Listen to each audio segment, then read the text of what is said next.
కాలేయ సమస్యలనేవి ఎక్కువగా పెద్దల్లోనే కనిపిస్తాయనుకుంటారు చాలా మంది. నిజానికి పెద్దల్లో అంత కాకపోయినా పిల్లల్లోనూ కాలేయ సమస్యలు కనిపిస్తూ ఉంటాయి.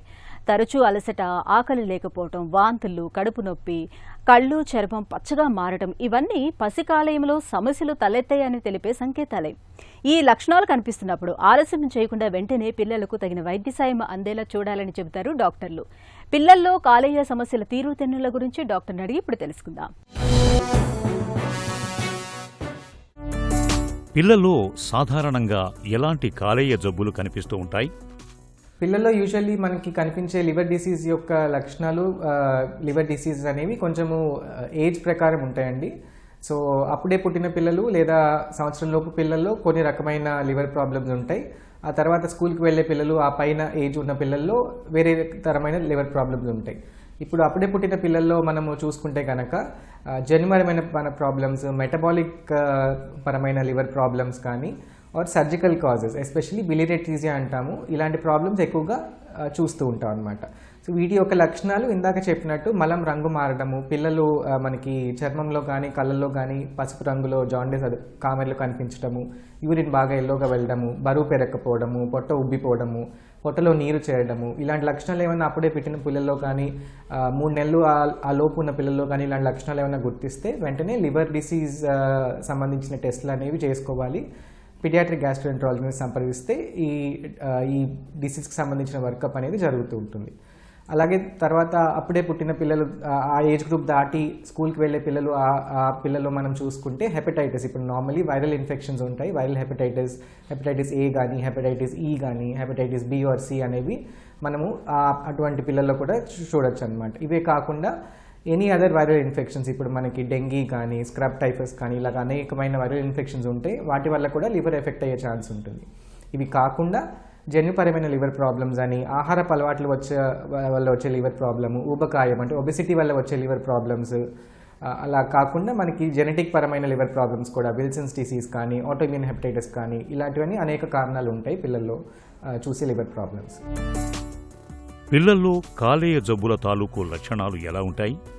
లివర్ డిసీజ్ యొక్క కాంప్లికేషన్స్ ఎలా ఉంటాయి అంటే మనము సమయానికి ట్రీట్మెంట్ తీసుకోకుండా ఇంకా డిలే చేస్తూ ఉంటే లివర్ డిసీజ్ అనేది ఇంకా ఎక్కువ కాంప్లికేట్ అవ్వచ్చు. సో ఈ లివర్ డిసీజ్ కాంప్లికేషన్ యొక్క లక్షణాలు కొన్ని ప్రాణాంతకమైన లక్షణాలు ఉంటాయి. ఎస్పెషల్లీ రక్తపు వాంతులు అవ్వడము, అంటే వాంతులో ఎక్కువగా బ్లడ్ పోవడము, వారిసెస్ అనేవి డెవలప్ అవుతాయి అన్నమాట కొన్ని లివర్ డిసీజెస్లో. ఆ వారిసెస్ అంటే రక్తనాళాలు ఉబ్బుతాయి అన్నమాట, అన్నవాహిక చుట్టూ ఉన్న రక్తనాళాలు ఉబ్బి అవి ఒక్కసారిగా వెంటనే పగిలితే రక్తపు వాంతులు అవుతాయి. అది ప్రాణానికే ప్రమాదం అవుతుంది ఎక్కువగా రక్తం పోతే. అలాగే మలంలో రక్తము వస్తే కనుక యూజువలీ బ్లాక్ కలర్లో అయితే అది పొట్ట నుంచి వచ్చినట్టుగా అనమాట. ఇది లివర్ డిసీజ్ యొక్క లక్షణం అవ్వచ్చు. ఇది ఒక మెయిన్ కాంప్లికేషన్ లివర్ డిసీజ్ యొక్క. అలాగే పొట్టలో నీరు చేరడము, ఎసైటిస్ అంటాము, పొట్ట బాగా ఉబ్బిపోయి పొట్టలో నీరు చేయడము అనేది ఇంకొక కాంప్లికేషన్. అలాగే జాండీస్ ఎక్కువ అవ్వడము, కళ్ళల్లో బాగా జాండీస్ రావడము, యూరిన్ ఎక్కువగా పసుపు రంగులో రావడము, ఈ జాండీస్ ఎక్కువ అయిపోవడం వల్ల కిడ్నీ ఫెయిల్ అయిపోవడము, జాండీస్ ఎక్కువ అవడం వల్ల అది మెదడుకు వెళ్ళి ఎన్కెఫ్లోపతీస్ ఇట్లాంటి స్పృహ కోల్పోవడము, ఇలాంటి కాంప్లికేషన్స్ కూడా జరుగుతూ ఉంటాయి అన్నమాట. పిల్లల్లో కాలేయ జబ్బుల్ని ఎలా నిర్ధారిస్తారు? మనము పిల్లవాడికి ఇలాగ లివర్ డిసీజ్ అనుకున్నప్పుడు దానికి సంబంధించిన టెస్టులు చేసుకోవాలి. ఇనిషియల్గా బ్లడ్ టెస్టులు ఉంటాయి. బ్లడ్ టెస్ట్తో పాటు అల్ట్రాసౌండ్ స్కానింగ్ అని, అసలు లివర్ యొక్క స్టేటస్ ఎలా ఉంది, పొట్ట ఎలా ఉంది, పొట్టలో నీరు ఉందా లేదా అవన్నీ చూసుకోవడానికి అల్ట్రాసౌండ్ స్కానింగ్ చేస్తాము. దాని ప్రకారం ఇనీషియల్ బ్లడ్ టెస్ట్ చేసిన దాని ప్రకారం ఇంకా ఫర్దర్గా టెస్టులు అవసరమా, జెనెటిక్ సంబంధించిన పరమైన టెస్టులు ఏమైనా చేయాలా, ఎండోస్కోపీ ఏమైనా అవసరం పడుతుందా. అలాగే కొన్ని లివర్ డిసీజెస్లో లివర్ బయాప్సీ అనేది చేస్తాం అనమాట. అంటే లివర్ నుంచి ఒక చిన్న పీస్ తీసి టెస్ట్ చేసి చూస్తాము, బయాప్సీ టెస్ట్ అంటారు. సో అది కూడా చేసే అవకాశము ఉంటుంది. సో ఈ పరమైన టెస్టులు అన్నీ చేసుకుంటే ఈ పర్టికులర్ లివర్ డిసీజ్ అనే దానికి నిర్ధారణకి రావచ్చు. పిల్లల్లో కాలేయ జబ్బులకు చికిత్స ఎలా ఉంటుంది? సో లివర్ డిసీజ్ యొక్క లక్షణాలు, లివర్ డిసీజ్ అనేది మనం నిర్ధారణ చేసుకున్న తర్వాత స్పెసిఫిక్ డిసీజ్ బట్టి ట్రీట్మెంట్ అనేది ఉంటుంది. కొన్ని లివర్ ప్రాబ్లమ్స్ మనం సాధారణంగా మందులు వాడితే తగ్గిపోతాయి. కొన్ని లివర్ ప్రాబ్లమ్స్కి సర్జరీ రిలేటెడ్ ట్రీట్మెంట్ ఆప్షన్స్ ఉంటాయి. ఇప్పుడు ఫర్ ఎగ్జాంపుల్ నేను ఇందాక చెప్పినట్టు బిలియరీ కానీ అలాంటి ప్రాబ్లమ్స్ ఏమైనా ఉంటే వాటికి డెఫినెట్లీ సర్జరీ అనేది అవసరం పడుతుంది. అలాగే ఇంకొన్ని లివర్ ప్రాబ్లమ్స్ లైక్ కొలిడోకల్ సిస్ట్ కానీ ఇవేమన్నా అయితే వాటికి కూడా సర్జరీ అనేది అవసరం పడుతుంది. ఇది కాకుండా ఇప్పుడు నార్మల్ మనం జన్యుపరమైన లివర్ ప్రాబ్లమ్స్ కానీ ఉంటే వాటికి స్పెసిఫిక్ డిసీజ్ ట్రీట్మెంట్ అనేది మందుల ద్వారా ఉంటుంది. తర్వాత ఇప్పుడు ఆ లివర్ డిసీజ్ మనం ఆల్రెడీ చేయి దాటిపోయి ఆల్రెడీ లేట్ స్టేజ్లో తెలుసుకున్నప్పుడు లివర్ డిసీజ్ కాంప్లికేషన్స్ డెవలప్ అయినప్పుడు అప్పుడు కూడా పిల్లవాడి యొక్క న్యూట్రిషన్ స్టేటస్ అవన్నీ మెయింటైన్ చేసి ఆ లివర్ డిసీజ్ కాంప్లికేషన్స్ అన్ని కంట్రోల్ చేసి ఇంకా ఫైనల్ ఆప్షన్ కింద లివర్ ట్రాన్స్ప్లాంట్ అనేది సజెస్ట్ చేస్తూ ఉంటాం అనమాట. లివర్ ట్రాన్స్ప్లాంట్ అంటే ఆల్రెడీ ఉన్న లివర్ పాడైపోయింది కాబట్టి ఆ లివర్ తీసేసి వేరే లివర్ ట్రాన్స్ప్లాంట్ చేసి పిల్లవాడి మళ్ళీ నార్మల్ లివర్ ఫంక్షన్స్ అనేది డెవలప్ చేస్తారు. పిల్లల్లో కాలేయ జబ్బులపై తల్లిదండ్రులకు ఎలాంటి అవగాహన అవసరం? పిల్లల్లో వచ్చే లివర్ ప్రాబ్లమ్స్ గురించి పేరెంట్స్ ముందుగా తెలుసుకోవాల్సింది ఎర్లీ డిటెక్షన్. అంటే మనం ఎంత తొందరగా డిటెక్ట్ చేసి అంటే తొందరగా మనము ట్రీట్మెంట్ ఆర్ డాక్టర్ యొక్క సలహా తీసుకోగలిగితే మనం అంత తొందరగా కాంప్లికేషన్స్ అనేవి ప్రివెంట్ చేయొచ్చు అనమాట.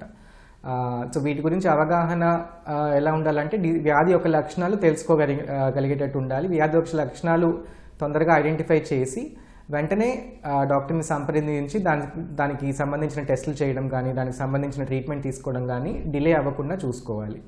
అలాగే మనం ఆహారపు అలవాట్లో కూడా ఇప్పుడు తరచుగా మనము స్కూల్ గోయింగ్ ఏజ్ పిల్లల్లో చూస్తూ ఉంటాము. ఎక్కువగా జంక్ ఫుడ్ తినడము, ఫ్రూట్ జ్యూసులు తాగడము, ఎక్కువగా out side food, fast food తినడము, కూల్ డ్రింక్స్ ఎక్కువగా తాగడం, వీటన్నిటి వల్ల కూడా ఉబకాయం ఎక్కువగా డెవలప్ అవుతుంది. ఉబకాయంతో పాటు ఫ్యాటీ లివర్ డిసీజ్ అంటాం, అది కూడా ఎక్కువగా వస్తుంది అనమాట. వీటన్నిటి మీద కూడా పేరెంట్స్కి అవగాహన ఉండి మనము ఆహారపు అలవాట్లు అవన్నీ కంట్రోల్ చేసుకొని సాధ్యమైనంత వరకు శుభ్రమైన ఆహారము, శుభ్రమైన నీరు తీసుకొని అలాగే కొన్ని వ్యాక్సినేషన్స్ ఉంటాయి. ఇప్పుడు మనకి వైరల్ ఇన్ఫెక్షన్స్ నుంచి ప్రివెంట్ చేయడానికి, హెపటైటిస్ నుంచి ప్రివెంట్ చేయడానికి వ్యాక్సినేషన్స్ ఉంటాయి. అవి టైంకి తీసుకోవడము, డాక్టర్ సలహా తీసుకొని ఇవన్నీ చేయడం వల్ల ప్రాపర్ లివర్ డిసీజ్ గురించి అవగాహన తెలుసుకోవచ్చు. అలాగే లివర్ డిసీజ్ యొక్క కాంప్లికేషన్స్ని ప్రివెంట్ చేయడానికి ఉపయోగపడుతుంది. పిల్లల ఆరోగ్యం విషయంలో అవగాహనే అసలైన బలం. పిల్లల్లో కాలేయ సమస్యలను సకాలంలో గుర్తించి సరైన చికిత్స తీసుకుంటే వాటిని పూర్తిగా నయం చేయొచ్చు. ఈ జాగ్రత్త పిల్లల భవిష్యత్తును భద్రంగా ఉంచుతుంది.